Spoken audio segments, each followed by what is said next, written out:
이렇듯 법적 증거가 아예 없게 되자 박 대통령과 최서원의 경제공동체와 국정농단의 공범을 이어줄 매개체는 오직 태블릿밖에 없었던 것이다.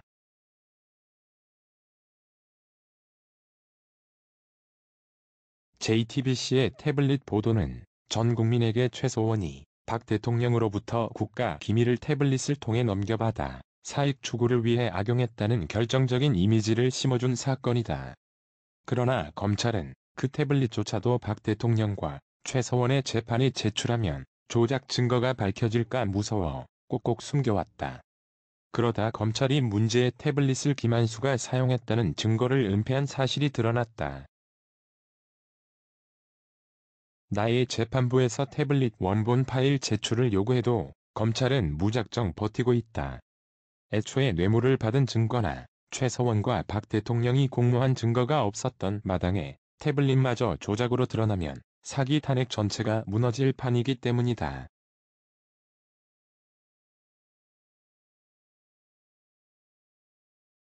친문 진영에서는 박 대통령을 사면시키려면 최소한의 바성과 사과는 있어야 한다고 요구하고 있다. 그러나 박 대통령 입장에서는 누명을 쓰고 4년간 억울한 옥살이를 해왔다고 판단한다. 반성이나 사과할 입장이 아니다.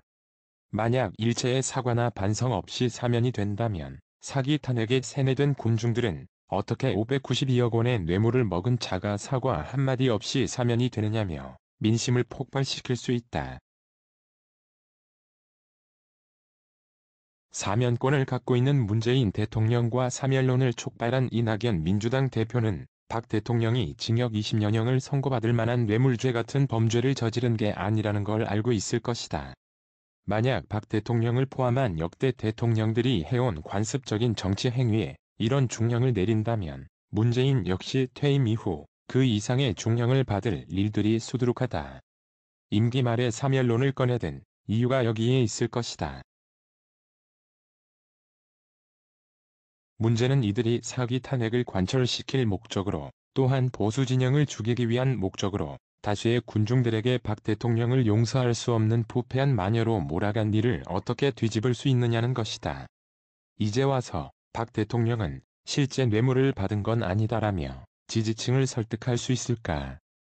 이 때문에 박 대통령 사면은 여권 내부의 시한폭탄이 될 사안이다.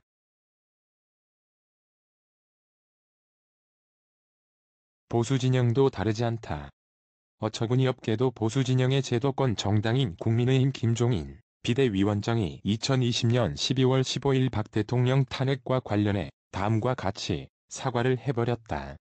아울러 탄핵을 계기로 우리 정치가 성숙하는 길기를 만들어야 했는데 민주화 법치가 오히려 추행한 작품의 정치 상황에 대해서 책임을 느끼며 깊이 사과를 드립니다. 흐흐흐흐. 부전직 대통령의 과오에는 정경유착의 어두운 그림자가 짙게 깔려 있습니다. 흐흐흐흐. 특정한 기업과 결탁하여 부당한 이익을 취하거나 경영승계 과정의 편의를 봐준 것들이 있습니다. 흐흐흐흐. 공직 책임을 부여받지 못한 자가 국정에 개입해 법과 질서를 어지럽히고 무엄하게 권력을 농단한 것도 있었습니다. 흐흐흐흐. 국민과의 약속은 저버렸습니다. 흐흐흐흐.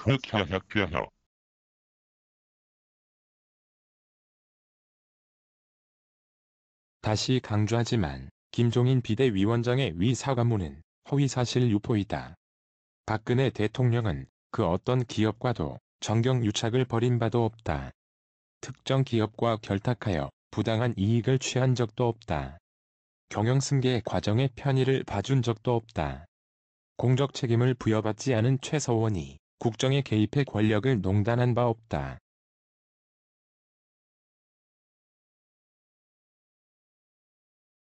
최서원은 자신의 자서전 나는 누구인가에서 자신은 박 대통령에게 감히 인사청탁이나 국정 관련 조언을 할 엄두조차 낼 수 없었던 위치였다고 토로했다. 박 대통령이 이를 절대 용납할 인물이 아니라는 것이다. 자신은 그저 직계가족이 없는 박 대통령을 위해 값싼 옷들을 준비해 공급한 게 전부라는 입장이다.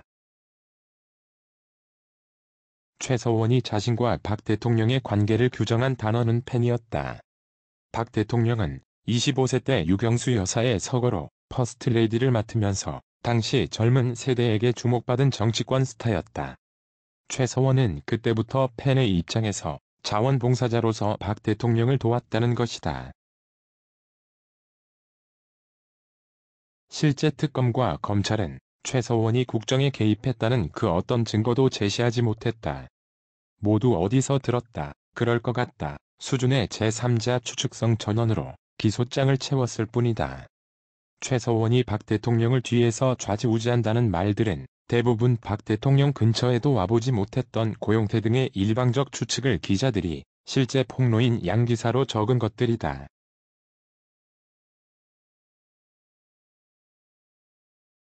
탄핵의 증거가 전혀 없던 국회는 이런 수준의 기사들을 증거로 제출할 수밖에 없었다. 대표적인 게 한겨레 신문의 미르재단 초대 사무총장 이성한의 인터뷰 기사이다. 이성한은 미르재단 설립과 운영 과정에 청와대와 최서원이 깊숙이 개입했다는 의혹을 최초 폭로한 사람으로 알려져 있다. 이 씨는 미르재단 설립 직후인 2015년 11월에 재단 사무총장에 취임했으나 이듬해 6월 29일 직위 해제되었다. 이성한은 2016년 10월 26일 한겨레 신문과의 인터뷰에서 최순실 씨 주변에 비선 실세 모임이 있다. 으으케케. 최 씨의 사무실 책상에는 항상 30cm가량 두께의 대통령 보고 자료가 놓여 있었다. 으으케케. 자료는 주로 청와대 수석들이 대통령한테 보고한 것들로 거의 매일 밤 청와대 정호성 제1부속 실장이 사무실로 들고 왔다. 으으케케. 고 폭로했다. 이 한겨레 신문 기사만 보면 최서원의 국정농단의 충분한 증언 수준은 되는 듯하다. 실제 JTBC 태블릿 보도와 함께 이 기사는 최서원의 국정농단을 확정한 수준의 파장을 일으켰다. 실제로는 한겨레 신문의 인터뷰 조작에 불과했다. 이성한은 기사가 공개된 지 이틀 뒤인 2016년 10월 28일에 검찰 조사를 받았다. 검찰 특별수사본부는 이성한 씨를 참고인 신분으로 비공개 소환해 조사했다. 한겨레 신문 보도의 왜곡과 관련된 검찰 진술조서 내용은 다음과 같다. 진술인은 한겨레와의 인터뷰에서 최 씨는 자신의 논현동 사무실에서 각계의 다양한 전문가를 만나 대통령의 향후 스케줄이나 국가적 정책 사안을 논의했다. 최 씨는 이런 모임을 주제별로 여러 개 운영했는데 일종의 대통령을 위한 자문회의 성격이었다. 모임에 오는 사람은 회의 성격에 따라 조금씩 바뀌었지만 차은택은 항상 있었고 고영태도 자주 참석했다.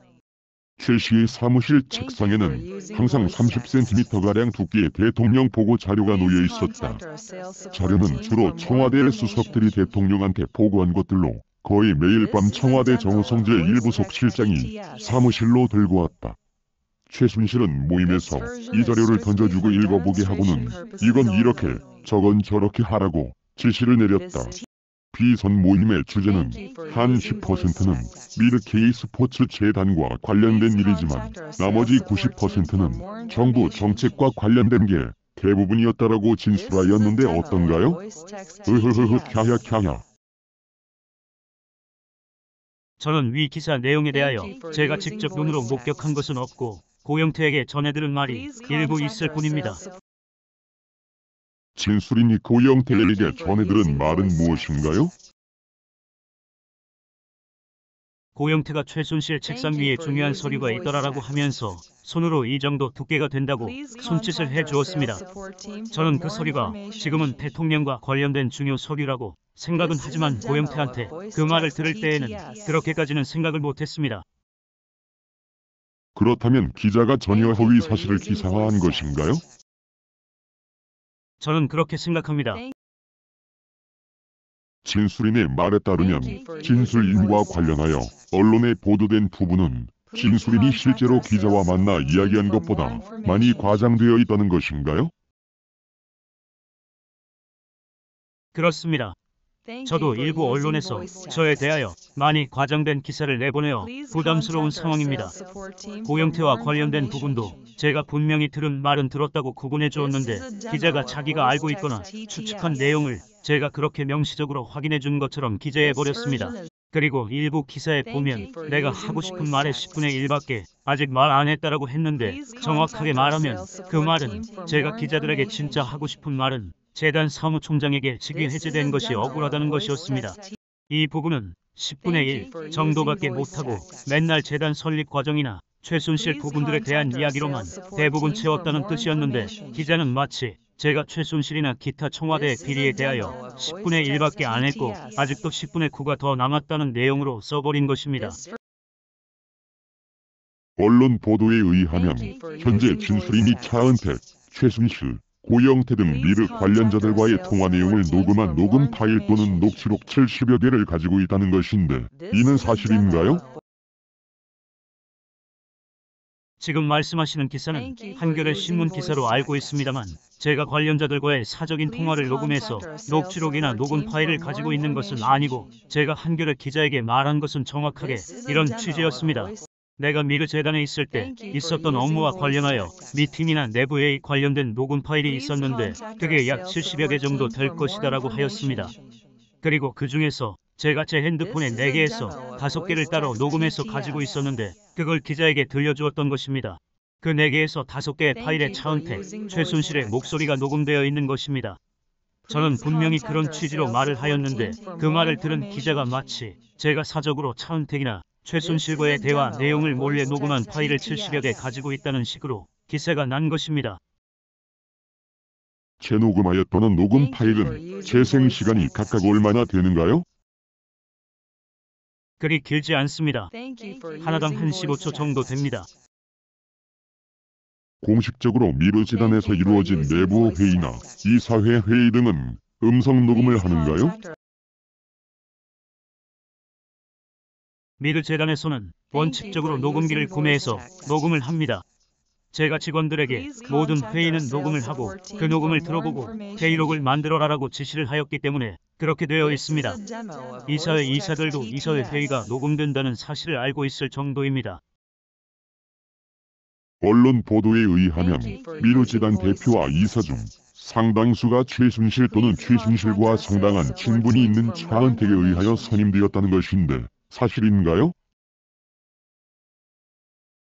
차은택이 대부분의 인사를 추천한 것은 맞고 차은택이 최순실을 회장님이라고 부르면서 예우하고 있는 것은 알지만 최순실이 차은택을 통하여 또는 미르 재단의 인선에 영향력을 미쳤는지는 잘 모르겠습니다. 현재 사용하고 있는 핸드폰으로 전화가 많이 오는가요? 기자들의 전화는 제가 7월경 직위 해제될 무렵부터 많이 늘었는데 제가 해임되어서 열받아 있는 상태라 생각하고 특종을 피려고 그랬던 것 같은데 그런 전화들 때문에 지금 너무 힘듭니다. 본건과 관련하여 진술인에 대한 내용이나 진술인이 언급한 내용과 관련한 기사들이 다수 보도되고 있는데 지금 심정이 어떤가요?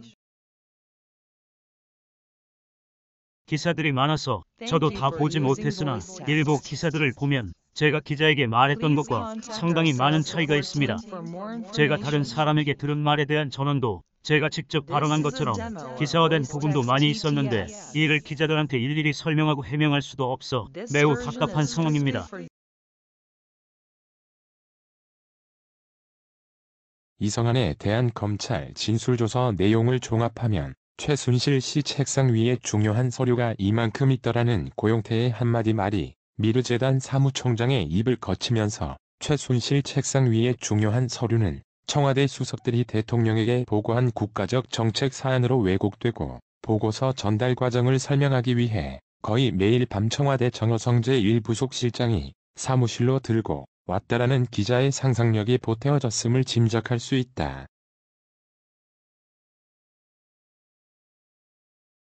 또한 언론들의 거짓 선동과 달리 미르 재단의 인사는 최서원이 아닌 차은택이 주도했다는 증언도 나온다. 언론들은 사기 탄핵 광풍 당시 이런 식의 조작 보도를 연쇄적으로 내보냈고 국회는 이를 탄핵의 증거로 제출했던 것이다.